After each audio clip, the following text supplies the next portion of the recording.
Hi everyone, this is Connie from Connie's Nails and Creative Creations.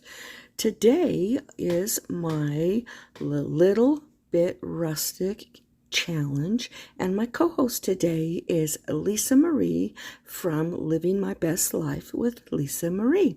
She's an amazing crafter, so don't forget to go down to the description box and her link to her channel will be there, as well as the playlist and a lot of other really good information that I put in all of my description boxes. So let's get right to it.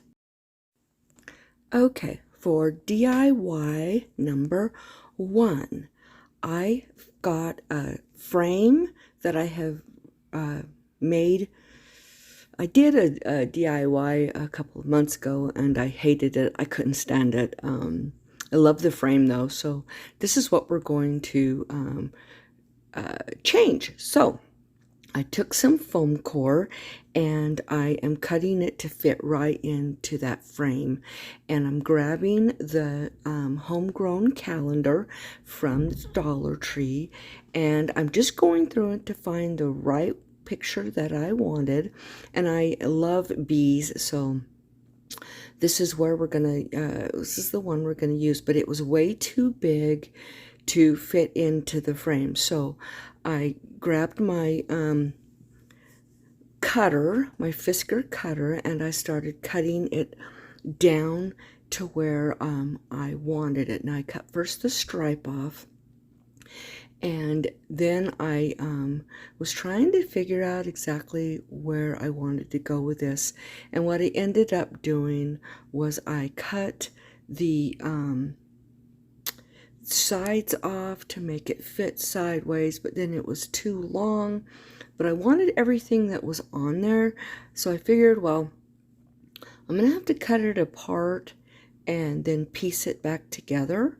So I ended up using my scissors, and I cut it around so that the honey was still there.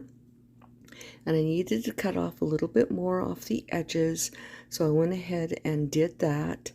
And then the honey was too wide, so I ended up cutting each of the letters apart so that I could fit them just a little bit closer. Now, because of this, this foam core is white, and the background of this is not white, so I'm going to end up having to paint it. But we'll get to that in just a second. And I also like the wording too, and it's too wide, but it will all fit the way it is. I just have to trim it down. So I'm just going to go ahead and I decided the honey was going to fit there, but I didn't like it so close to the edges. So that's when I go ahead and decide to cut it down, or cut the words apart so I could piece it back together where it will fit. So that is what I'm going to do, is just go ahead and get those pieces all cut.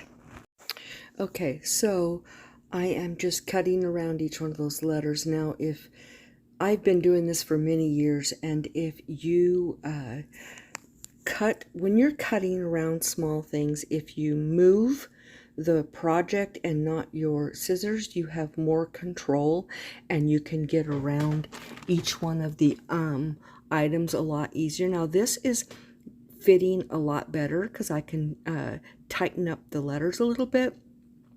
Now I'm going ahead and cutting down the top letters so that it fits perfectly, and then I'm going to set these aside because I need to go ahead and get this painted so that it will kind of not look like it was on a white background.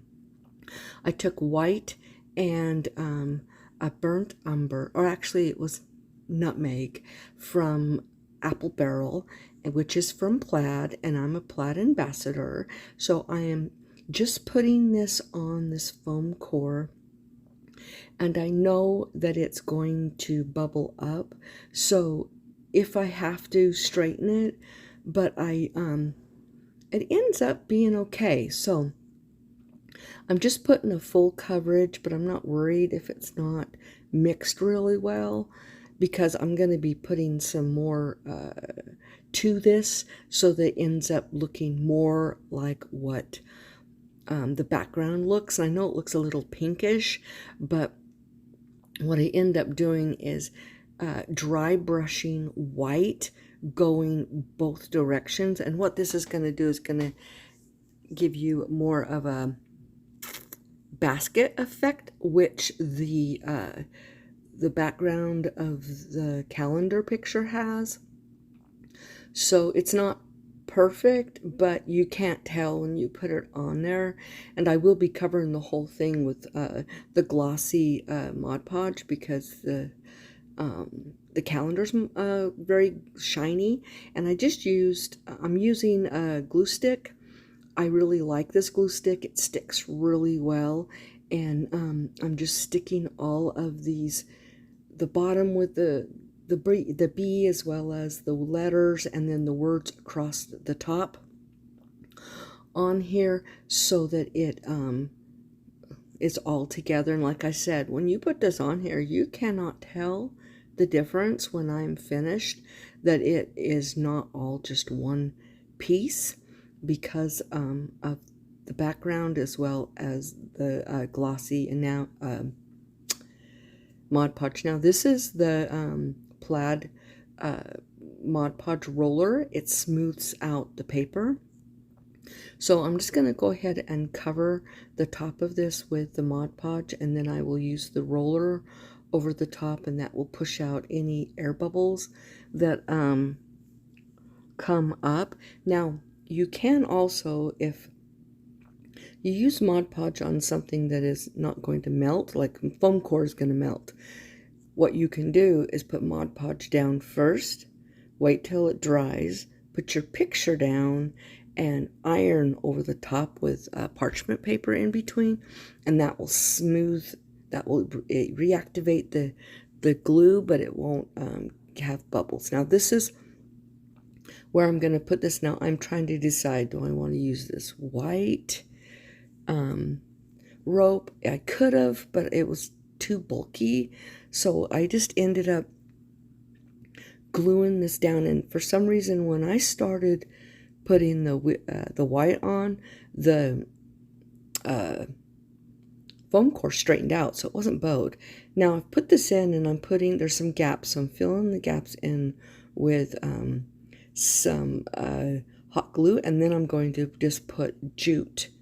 I was hoping I had a thicker jute, a little bit thicker jute, but I ended up just using the little thin, and it ended up working out perfectly, because then it didn't take away from this picture. Now, to me, I did this, when I did this frame a few weeks ago, I did it rustic, so it's all, it looks like it's old and kind of beat up, and originally it was a canvas frame that I had took the canvas off. I had painted a painting a couple of years ago, and I didn't like it, so I ripped it out, and so this is where from it. So like I said, I ended up putting this on here, and then I end up making a hanger with the jute, that the same jute that I'm putting around. Now you can see my construction of the back of this. I left it so that I could have something to hook it on, and it was just the large, the extra large and the large craft sticks that I had used. Now I hooked this on with hot glue, and then I put a little pieces of felt over it for more adherence. So I hope you really like this. Okay, now on to DIY number 2. I took this little frame with a galvanized metal in it. I found this when I was in Utah. I can't find it at my Dollar Trees at all around here, so I'm just taking it apart. Now that metal is just too shiny, so I'm gonna grab this gray, it's elephant gray, and I'm just going to use a stippling brush and just kind of brush it on there. And then I'm going to grab black and white, and I'm going to do the same thing, which will take down a lot of the shine and give it more of a rustic feel. I'm also going to use those same colors on the frame just to rusty it up. Not rust it up, just make it a little more rustic. So once I get this done, then I'm going to put it back together. This is a very simple project. It only took me like 20 minutes to do it because the dry time is like nothing. So I'm going to end up, and this little clip is screwed, so I'm just going to screw this right back on there. And it was very easy construction. They're very tiny, you know, little screws. So I just put it back together, and then I grabbed some yellow cardstock and I cut a piece that will fit on there. And then I'm grabbing these stencil letters from the Dollar Tree, and I'm going to use them, and I'm going to just write the bee's knees on it. I think this is a cute little saying, and I just use my guide of the my cutting measure. I don't even know what the name of it is. I use when I'm sewing, and just to line it up. And I'm just gonna, like I said, put those in there. And then when I'm done with that, I'm gonna grab my Sharpie, and I'm going to draw some bees. So, and yeah, and because it's yellow behind, I don't have to worry about the yellow. And so I'm just drawing some little cute little bees in there. And then I'm going to put it back into, or onto the frame on that little clip. And then I decide, or actually I put the little line, dash dot. I thought that would make it look really cute. And so I put it on there, and then I figured, well, you know what, this needs something else. So I went back into my stash, and I grabbed these little tiny flowers, and I just glued some 4 little of those right on the corner, so that it ended up looking just cute, because this, you know, bees like flowers. So hope you guys enjoyed this. I really liked doing this. I'm on this bee kick right now, so this will go perfectly with my bee tiered tray that I did last week. So I hope you guys really like it.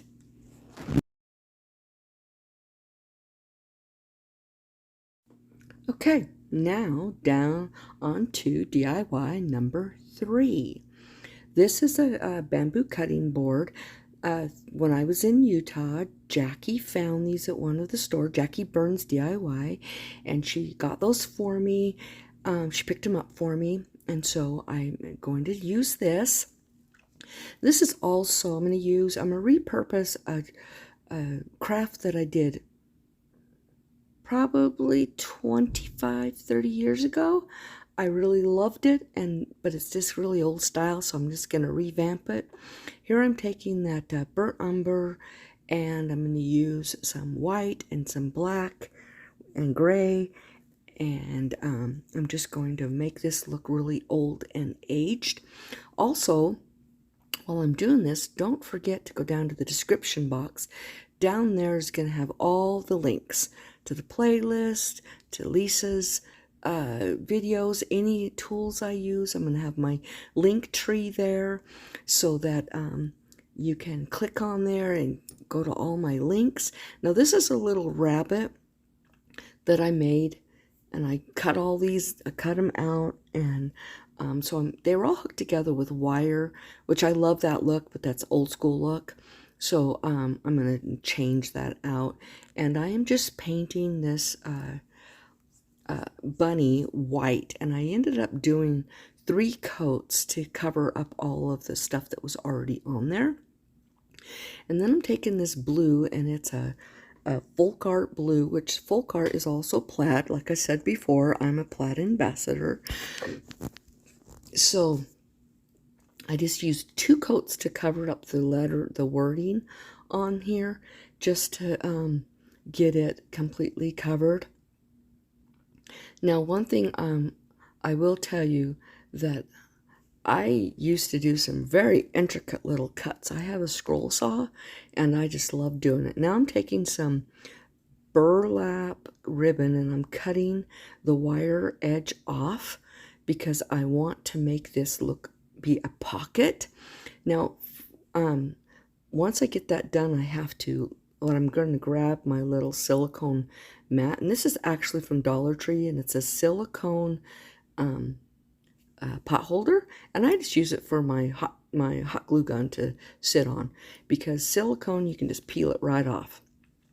So I hook those together, and I'm figuring out exactly where I want this, and I just glue down around the bottom, and I pull it around to the back and just glue it all on there using the Dollar Tree makeup spatula. The end of it is silicone, and it's awesome when you're working with hot glue. I don't get burned hardly ever. I can touch it. I usually just rub it right off and I'm not burned at all. So I just use it just so that I have to sit and pick it off my skin. That drives me crazy. So I'm using a little piece of wire to go through those holes. Now I will tell you, the holes are really super small. And I'm show you what I end up having to do. But I'm going around the edges with the Sharpie, just like it was before. And then I'm going to put in the facial features, the eyes, nose. And then I grab a little bit of red, and I'm going to use a stipple brush, and I'm going to make it look more pink on the inside the ears and for the cute little cheeks. And then I'm going to use a little bit of that burnt umber and just kind of dirty them up a little bit. I don't want them to be so stark white. So I want them just a little bit rustic, hence the name, A Little Bit Rustic. And here I am putting the dash dots on this little sign, and I'm just going to handwrite the wording. I was going to use my Cricut, but I already put my Cricut away and I didn't want to pull it back out. So, or my computer. So I just went ahead and hand wrote it. Sometimes handwriting looks pretty awesome. Now I'm going to use jute. Now, I can't get the jute through those holes. I got it through one hole, could not get it through anymore. So I'm like, shoot, these holes are tiny. So I went into my needles and I found a needle that had a big eye, but it would go through those holes. So I I didn't want to have to keep rethreading it. It was a pain. So I grab a great big long piece and I just end up more or less sewing these or hooking these together with this. And once I get it done, I just clip it and go to the next one. So that's how I'm hooking these all together with the arms, the little plaque, the ears, the little body, and I'm just going to get these all sewn together, and I'm just tying little knots in each one to make it all look cohesive and well put together. And I love this. When I made this many years ago, I sold hundreds of these little things. So as you can see, it's just coming together just perfectly, and I just love this. And also, to let you know, I'm also Amazon affiliate. I'm also YouTube affiliate, Dollar Tree affiliate. So like I said, I have a lot of links, and I'm growing those links all the time in my link tree. If you buy anything by using those links, it helps my channel out, because then I have funds to buy more supplies. Now this goes right into this little pocket. It's so cute. But then I decide, well, I got to put a hanger, so I'm going to use some jute. And I make it look like it's coming through the bamboo, but it's not. So I tie some knots, glue them on the front, and I trim those off, and then I flip it over to the back. and I'm going to actually put the hanger on and use some more little felt squares so that it will kind of give it a little bit more stability on there, as well as I put knots on there too, because that helps. And I'm just gonna hook those on there, and then I'm thinking, okay, this little bunny's in the garden, it needs a garden. So once I flip it over, I end up grabbing some sunflower and some lamb's ear. I buy lamb's ear from Walmart, and it's 99 cents a single pick. So I've been working off these picks. Actually, this was just a leaf, and then I end up putting the lamb's ear in because I figured it's a little sparse. So I grabbed my lamb's ear, then I put a couple of lamb's ear in there that kind of rounds it out, and then I look at it, I'm like, Okay, so I grabbed a greenery pick that I got from Joann's a couple of months ago, and I just ended up clipping off 4 little sprigs and just sticking them next to the bunny, so he's literally in the garden. So I hope you guys really like this. I really enjoy this challenge that I do once a month, A Little Bit Rustic. It can be any style, just have to have a little bit rustic. So here is all of the projects together, and I put it on my tier tray, and it looks phenomenal on there. So don't forget to give me the big thumbs up, hit the subscribe button and the notification bell. Leave me a comment. I love them. You guys have a blessed day, and be the Bible that somebody reads today. Bye.